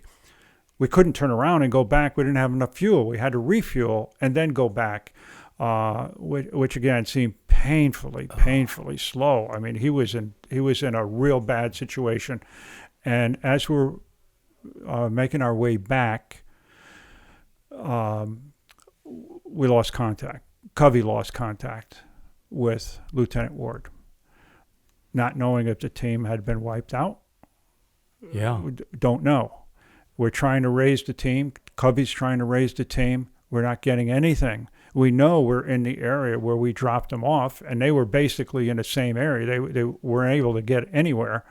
All of a sudden, it was noticed that there was a clicking coming across the radio. Yeah, he would be carrying the PRC 25, right, which was FM. And one of the things that we did for combo check, instead of you had to squeeze it to speak, and if you didn't speak, at least the people on the receiving end would hear the click of the receiver and getting ready to speak. So the Covey rider heard the click, which meant somebody's on the radio. The question is, who is doing it? The question is, who is doing it, and where are they? Oh, that too. That could be a challenge. So we knew somebody had the radio. Yeah. And we're assuming that it's Lieutenant Ward, but he's not talking. And we're looking around. We're trying to find a team. We don't have a lot of fuel. All of a sudden, we spot a flash, and another flash, and another flash. And sure enough, we went to where the flash was coming from, and here in a bomb crater is Lieutenant Ward, laying on his stomach, flashing the mirror at you guys, at us. Whoa! But that was the big link. That was the big link. And then you found out that he couldn't talk because there were so many enemy troops nearby. They were right in front of him. I mean, they were literally just in front of the bomb crater. In front of the bomb crater. They were only a few feet away. And you're able to see that from the air. Oh, yeah. Oh, my God. So they were so close. I obviously didn't have the hog ship anymore. I had a conventional gunship with miniguns and rockets. Miniguns? Miniguns and rockets, okay. Yeah. The NVA were too close to Ward for us to use the rockets. They were too close to even, fire up the minigun. I mean, they were just feet away. But they didn't know Ward was there. Wow. But they were feet away, and there were a lot of them. And they were hunting for him. And they're hunting. They're moving. So we told Lieutenant Ward that we're going to come in right as close as we can with door guns because they're too close to use anything else. And we will start the rockets a little further back, and the miniguns a little further back, but the door guns are going to be really close. Yeah, there's you and Scott Yeah. would be the primary firepower there. And we were very comfortable with that because, I mean, obviously we had a lot of experience, and we could clearly see Lieutenant Ward and his team, and we could see the NBA right in front. Let me take you to a well-written book. Okay. There's a paragraph here that really so well captures that. Because this is November, you've been in country now 11 months, and the experience that Mr. Whitman, your pilot, Scott, your fellow door gunner, and I had developed as a team over the last months was going to play a major role in the next few minutes. If we were all able to do our part without a hitch, we might just be able to get our team out of this mess. And again, it's our team. Your language is just right on. Mr. Whitman would need to hold our gunship steady while he fired the rockets and not make a single flinch on the flight controls, no matter what the NVA was going to be throwing up at us. If he flinched, or if Scott or I misjudged our machine gun fire's reverse lead on our target, we would certainly wipe out our own men with friendly fire. This just could not happen. The next few moments were going to decide their fate. I had no doubt about Mr. Whitman staying rock steady while we were being shot at. We already had successfully completed dozens of extractions, most while under heavy NVA fire. He had never flinched before, and I knew he wouldn't flinch now. Wow. And the NVA is like feet away from Lieutenant Ward, and he doesn't even know they're there. Feet. Well, you told him about it. Oh, he knew So they were. be advised. He knew. Yeah. He knew they were close. They didn't know he was there. And so you were able to extract him? We were. Oh, my We did. God. Later, years later, at SOAR, Lieutenant Ward told me that from that day, he had never, ever received friendly fire that close to him when it Or that decisively. that decisively. He said it was less than 15 feet. Really? It was less than 15 feet. That's saying something. Yeah. So But it was good. But it felt good. I mean, Oh, yeah. the highs are as you know. I mean, the highs are unbelievable, and it gets to be somewhat of a somewhat of a drug type. Oh, absolutely. To be successful, to know you did your job. In your case, day after day, Day under after heavy enemy fire. How many times do you have to patch up your warbirds? I don't know. I mean, He lost count. yeah, I couldn't guess. I couldn't guess. So at some point, it comes to your end of your tour of duty. Yep. You go back. So you close out 68. Go back. And then how much longer were you in before you processed out, before you get to February 1st, 1969? Here's the deal. Which was that big day in when your I life. when I returned Yeah. from Vietnam, I was processed at Fort Dix. Ooh. Yeah. Yeah. In the Army's infinite wisdom, I mean, they took me out of combat, and a matter of hours later, told me they're going to give me an early out, and I'm no longer in the military, and just turned me loose. Wow. And that, at the time, seemed like a good thing, but it was not a good thing. There was no decompression. None. Zero. Yeah. I mean, I talk about in the book about one of my darkest moments in my life was standing there waiting to be picked up, not being a soldier, not being a civilian. The twilight zone between. Absolutely. Absolutely. That was bad. That was really, really, really bad. Wow. You know. And so where'd you go? From Fort Dix, you head north back to Connecticut? Yes. Yes. My family picked me up at Fort Dix. went back to Connecticut. And Barbara was still waiting for you. Yeah, and During Barbara your whole was still tour duty, your still girlfriend, waiting your for me. sweetheart. Yes, absolutely. And Your wife today. And my wife today. After Indeed. now, it's 53 years. Yeah. And February 1st was the day you all decided to make it legal. Yeah, February 1st. Got home, December 1st, November. Yeah. Got engaged Christmas Eve. Oh, sweet. And got married February 1st. Yeah, that was the best thing I ever did in my life. That saved my life. Well, we married up. Yeah, absolutely. So after you're married, then what happens? How do you, the next 50 years, you come across a few professions, and then what? Well, I had to first, after signing the non-disclosures. Oh, yeah. I couldn't talk to anybody. Yeah. There was nobody in the region that I served with. So the environment at that time in 1969 was not good for veterans, as you know. Oh, yeah. Vietnam vets. I basically went underground. I had worked with people for 20 years that never knew I even served. So Indeed. it wasn't good. I mean, I had some nasty remarks early on that I had to absorb. And so it was better that nobody knew. And it got to the point that about SOG that even my family didn't know. Barbara knew some. My 2 adult sons knew nothing.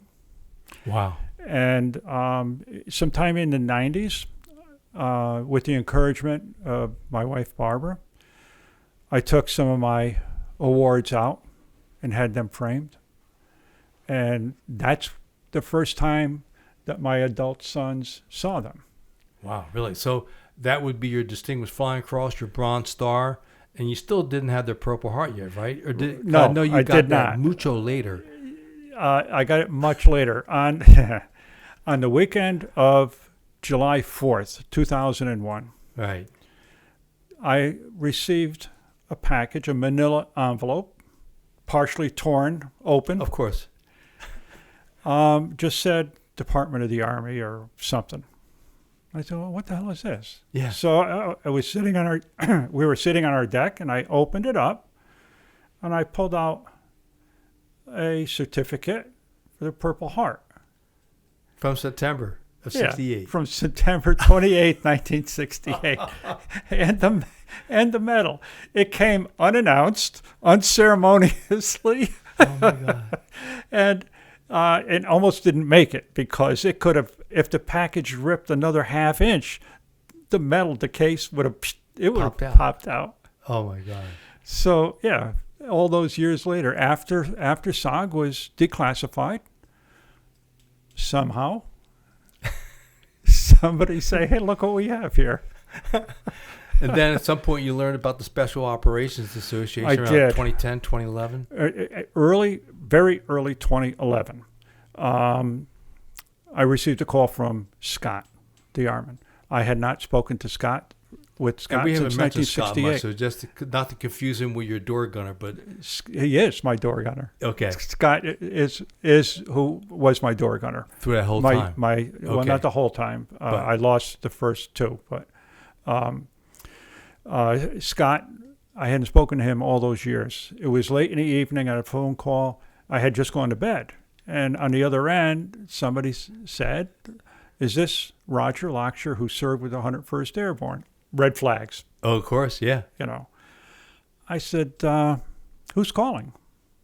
And he said, "This is Scott the Armin." And you could have knocked me over with a feather. And so one thing led to another. He said, "Hey, there's some guys from SF from back in the day that are looking for you and looking for us from the events of September 28th." I said, "Really?" He said, "Yeah." He said, "Someone's going to call you, and his name is Crawford." I said, "You got to be kidding me." Yeah. The same Because I Crawford. knew, Yeah.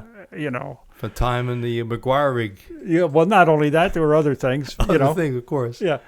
And so, make a long story short, Crawford called me, and in his typical fashion, within 5 minutes, he said, I need you to send me your Social Security number. I said, why? And he said, well, the senator from Florida is working to assist us in getting some overdue awards and whatnot. So with that, he said that we want you to join us at Special Operations Association, yeah. At Association. So fast forward to Special Operations Association reunion in the fall,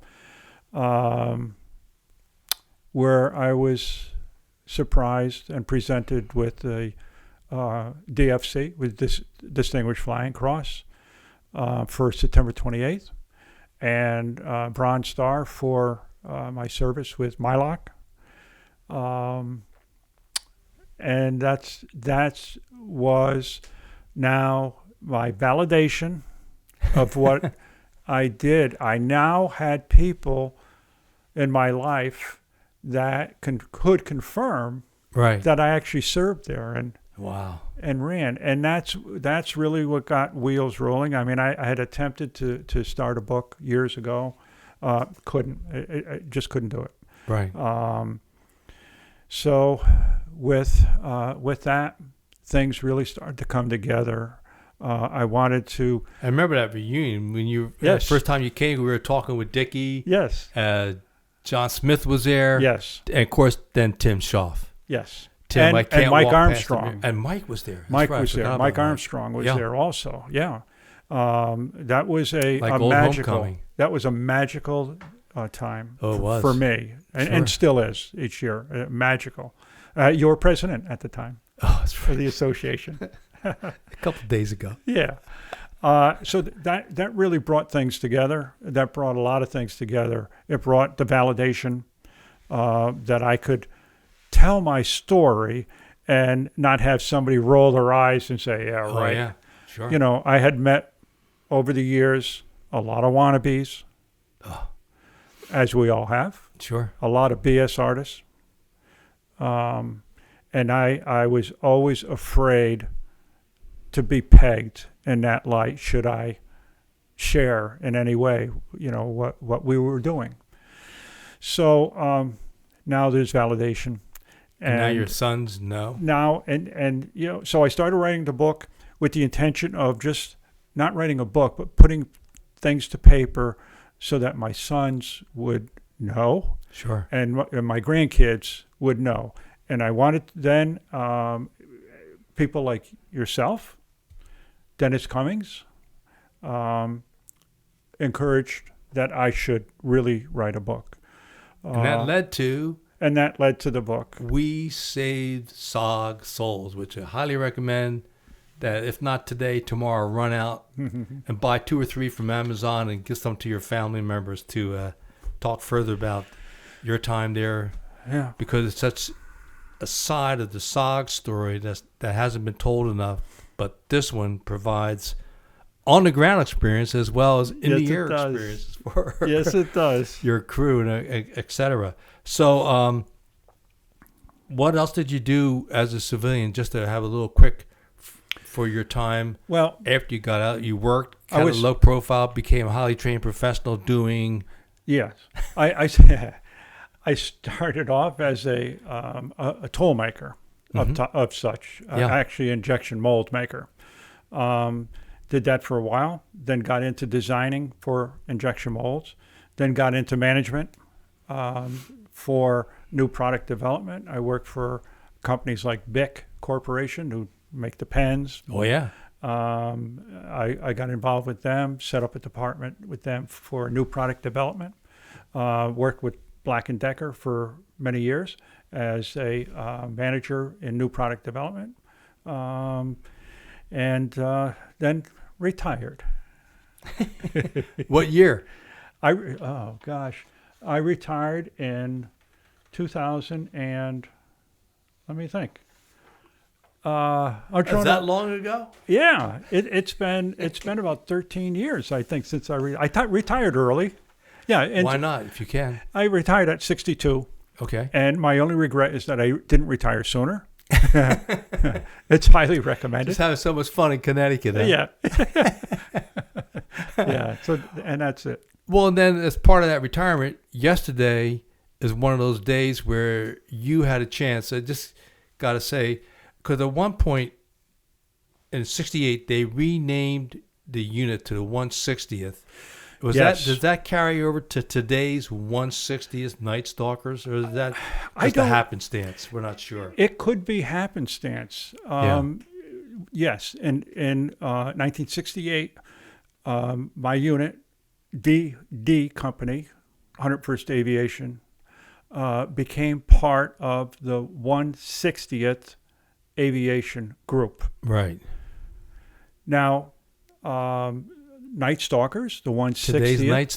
Today's Night Stalkers. Which is the premier helicopter unit in the entire world. In the world. Second to none. Yeah.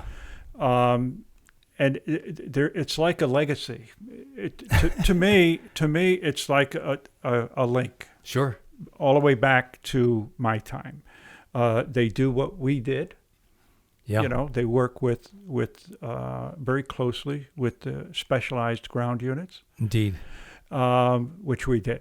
They operate unconventionally, which we did. And you did. Yeah. But in reality, the 160th only came into being in 1981. That's when it officially came into being. So my visit with them was so intense yesterday and such overwhelming for me. Sure.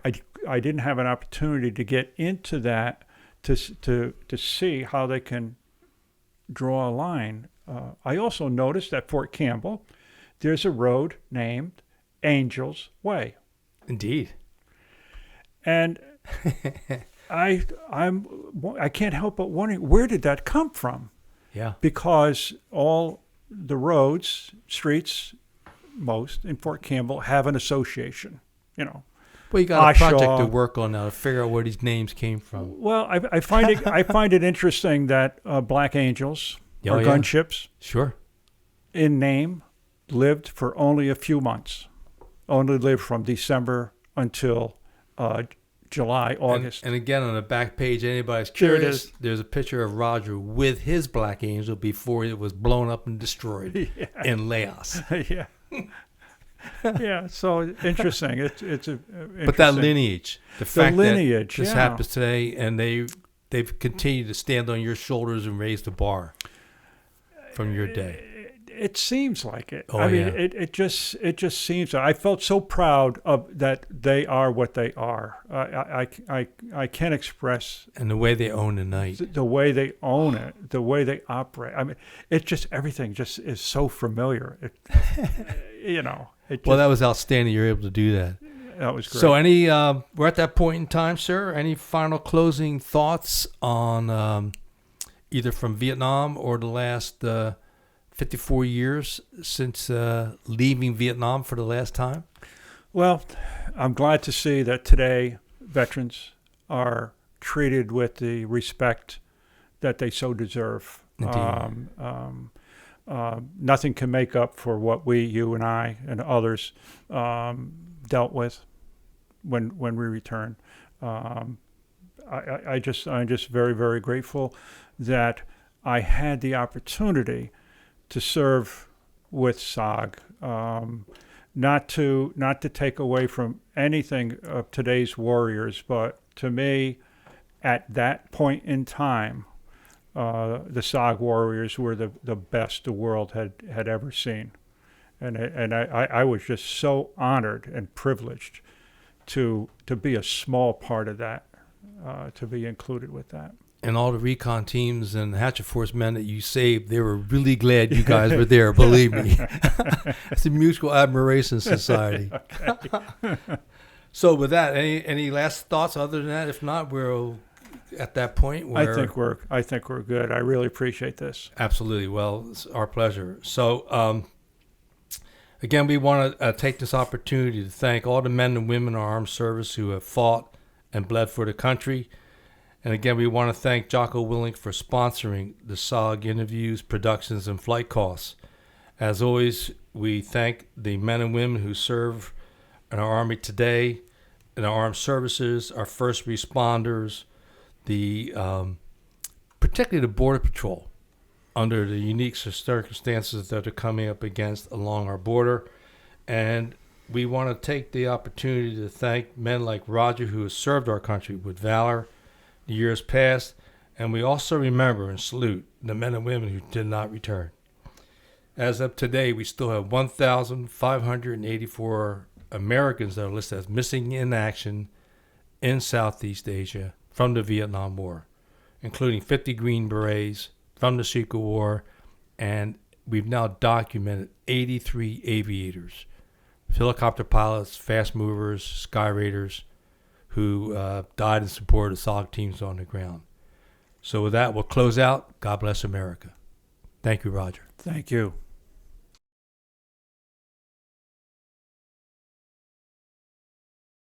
We're at that part of the show where we come back and talk about our guest today from SOGCast number 026, Roger Lockshier, crew chief for the 101st Airborne during the highest casualty year, one of the most intense years in SOG history, during the 8-year Secret War fought across the fence. So I'm joined by our top secret technician, Tom, and as always, sir, welcome back. Thank you. What do you think of our crew chief? You know, I think I say it every time I come here. Every time we do one of these, I say this, and I'm like, I don't. Words can't express, because it's just like all you guys, everyone that served in that war, you know, heroes. But it's like when you hear these up close and personal stories, and you start listening to the details that. He did us a good job in his book. He did a great job. Oh, yeah. But there's a difference between reading it out of a book and then hearing it come out of his mouth. It's just, you can't, it's just like, oh my God. Yeah, But, when I read that part, that one chapter where Pat Watkins goes, your helicopter's on fire. They go, yeah, I looked out. Sure it was. And what did he do? He went back to firing at the supporting the team. He and Scott both. yeah, why not? I mean, that's dedication. You don't see that in, I'll say, you don't see that in normal people. No. They're not normal. None of us are normal that do that. You know, the guy that when you hear the gunshots and you run towards it, that's not normal. No. You know, or you're on fire and you're like, it'll buff out. I'm busy killing communists right now. Exactly. Who are trying to kill the recon team on the ground. But the fact that he told that the slick that if you don't get in there, I'm going to shoot you down myself. It's like, wow. Yeah. I guarantee he went back in, because he's like, well, I got one of two choices. I get shot down by them or I get shot down by him. And Mr. Whitman was former SF before he became an aviator, extraordinarily aviator on top of it. And that happens. What a team. Yeah. I mean, but that's actually, if you think about it, it's a good transition, right? Because you've been the guy on the ground. Now you're a guy in the air looking at, kind of like Covey, right? Yeah, like yeah. Covey Rider. You were the guy on the ground. Now you're a guy in the air, and you understand what that team's going to do, and you understand how they're going to react, and you probably have a little bit of insight on what you should do to counter or help that team. But I think aviators get a little bit of a, you know, they don't get enough attention. Oh, clearly. And it's good that you brought them in here, because I think they do some really good things that don't get recognized, because it's, you know, people write books. They're usually the guys on the ground, and it's not those guys. They don't write them. But they've done some amazing things that are probably hard to articulate in a book and make it sound interesting. But there's a lot of little things they do that saved lives and still do. And like, it might be true in your case, because you used air assets on your deployments in Iraq and Afghanistan, and we use them all the time, but there are things we don't think about. It's like, you call for the assets, pick us up, we're under enemy fire right now. Yeah. And you jump in and go. Yeah. And then, you know, we might get shot down, we may not. but you know what that feeling is. Right. But from their side, the little details, like how they approached an LZ, putting a team in, and then how they would go in with the slick. Yep. Providing fire support like that on each side. And then how to crash it gently. Yeah, auto rotation, just enough to knock you out, but not enough to kill you. How to land it. I forget who it was. The one that it was in your. Was it on the ground? That they talked about setting down on the bank of the river. Decided he was going to land it in the river. Oh, because right. it was softer. Yeah, for SOG Chronicles. Yeah, SOG Chronicles. That's what Yeah, after they came out of Yep. Operation Tailwind. Yeah, And they never had any training on. That was a CH-53, which is a monster helicopter. They never trained on doing a auto rotation full of troops and weapons. and crash it into the river. And crash into a river. It was softer. Yeah. Lord have mercy. But yeah, I mean the thought, riding on these birds, it's amazing. But like we were talking before, that one pilot, and I hope he's listening to these and gets this because he'll remember who he is because he lives in the Fort Benning area. But he what he said is, pilots nowadays are not real pilots. You're not a true pilot till you strap a map to your leg, a compass in your hand, and fly by the skimming the trees. Yeah, He's like, map the earth. Yeah, nowadays all you do is put in your location and it does it for you. So it was kind of funny that he'd say that. I don't think that's completely true, and I'm sure there's some pilots who'll listen to this who are current pilots and be like, that's not how it is. That's fine. That's just one man's impression of it. So Indeed. It was just funny when he told me that because no, that's how you fly. He's like, and you're hoping it. And it's also how those helicopters took off, like 60s, the UH-1s, like the Hueys. Like he told me, I'm like, I don't know how these things take off.